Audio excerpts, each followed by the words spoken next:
এরপর তো আমার ভয় হচ্ছে যে কেউই এই জাহান্নাম থেকে বাঁচতে পারবে না। আল্লাহু আকবার। আসসালামু আলাইকুম ওয়া রাহমাতুল্লাহি ওয়া বারাকাতুহু। সম্মানিত দর্শক ও শ্রোতা, আশা করি আল্লাহর অশেষ রহমতে আপনারা সকলেই ভালোই আছেন এবং দোয়া করি আল্লাহ যেন সকলকে সর্বদা ভালো রাখেন। আমার প্রিয় ভাই ও বোন, দেখুন, আল্লাহ রব্বুল আলামিন আমাদেরকে এই দুনিয়ায় পাঠিয়েছেন, কোনো না কোনো উদ্দেশ্যেই পাঠিয়েছেন। আমাদেরকে এমনি এমনি আল্লাহ রব্বুল আলামিন পাঠিয়ে দেন নাই। আমাদেরকে আল্লাহ রব্বুল আলামিন এই দুনিয়ায় পাঠিয়েছেন এবং সব কিছু বলেও দিয়েছেন। আমরা দুনিয়াতে যে কোনো একটি পরীক্ষার মহলে আমাদেরকে যখন প্রশ্ন দেওয়া হয়, উত্তর কিন্তু আমাদেরকে বলে দেওয়া হয় না। কিন্তু আল্লাহ রব্বুল আলামিন আমাদেরকে সব কিছু বলে দিয়েছেন যে তোমরা দুনিয়ায় থেকে এই করো আর এই করো না।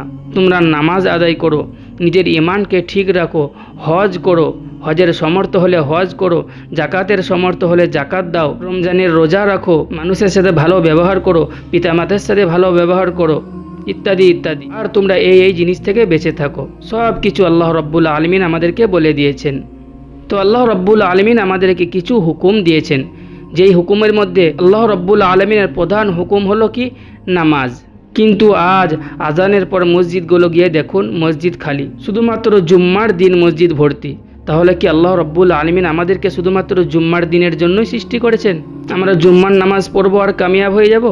একটা কথা ভালোভাবে খেয়াল রাখবেন, আমাদেরকে এই দুনিয়া ছাড়তেই হবে, আমাদেরকে কবরে যেতে হবে।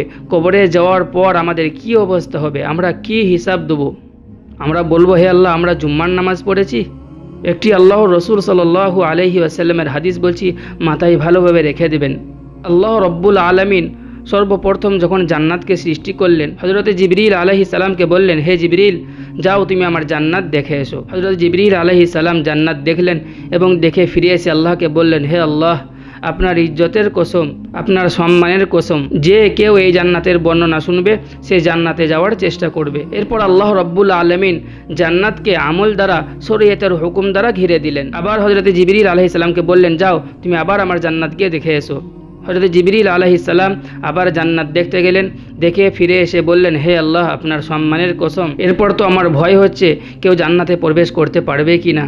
এরপর আল্লাহ রব্বুল আলামিন যখন জাহান্নামকে সৃষ্টি করলেন, হযরত জিবরিল আলাইহিস সালামকে বললেন, হে জিবরিল, যাও তুমি আমার জাহান্নাম দেখে এসো। তিনি জাহান্নাম দেখে ফিরে এসে বললেন, হে আল্লাহ, আপনার সম্মানের কসম, যে কেউ এই জাহান্নামের বর্ণনা শুনবে সে তো এই জাহান্নাম থেকে বাঁচার চেষ্টা করবে।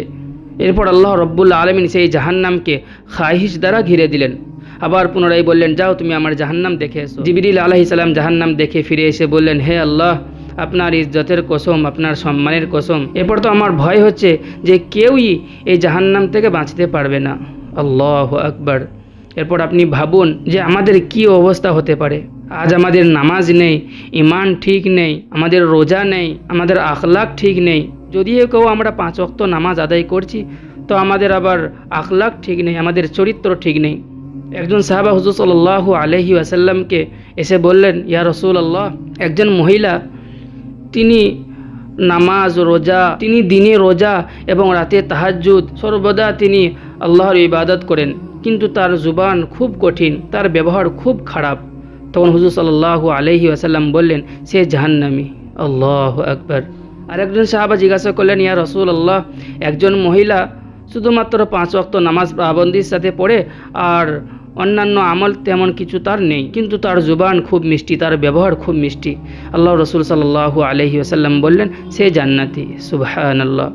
সুতরাং আমাদের 5 ওয়াক্ত নামাজ তো আদায় করতেই হবে, তার সাথে আমাদের নিজেদের আখলাককেও সুন্দর করতে হবে। সেই জন্য আমাদেরকে বুঝতে হবে যে আল্লাহ রব্বুল আলামিন আমাদেরকে দুনিয়ায় কিসের জন্য পাঠিয়েছেন। এই দুনিয়ায় আমাদেরকে মন মতো জিন্দেগি করা যাবে না, আমাদেরকে নামাজ আদায় করতেই হবে। নামাজ পড়া অবশ্যই কষ্টকর জিনিস। আপনি দোকান ছেড়ে আসবেন, আপনি আড্ডা ছেড়ে আসবেন, আপনি আপনার মজার জিনিস ছেড়ে আসবেন, এটা একটা কষ্টকরই জিনিস, কিন্তু এটাই তো আল্লাহ রব্বুল আলমিনের পরীক্ষা। এতটুকু জিনিস যদি আপনি আল্লাহ রব্বুল আলমিনের জন্য কোরবানি না করতে পারেন, তাহলে আল্লাহ রব্বুল আলমিন আপনার ডাকে কিভাবে সাড়া দিবে, কিভাবে আল্লাহ রব্বুল আলমিন আপনাকে সাহায্য করবেন? এরপর আপনারা বলছেন, আমি দোয়া করছি কিন্তু আল্লাহ রব্বুল আলমিন আমার দোয়া কবুল করছেন না। কখনো হতে পারে না। আপনি আল্লাহর হয়ে তো দেখুন। এই ছিল আজকের আলোচনা। আশা করি আপনারা বুঝতে পেরেছেন। আল্লাহ রব্বুল আলমিন আমাদের সকলকে সঠিক হিদায়াত দান করুন এবং 5 ওয়াক্ত নামাজ পাবন্দির সাথে পড়ার তৌফিক দান করুন। ওয়া আখিরুদ দাওয়ানা আলহামদুলিল্লাহি রব্বিল আলামিন।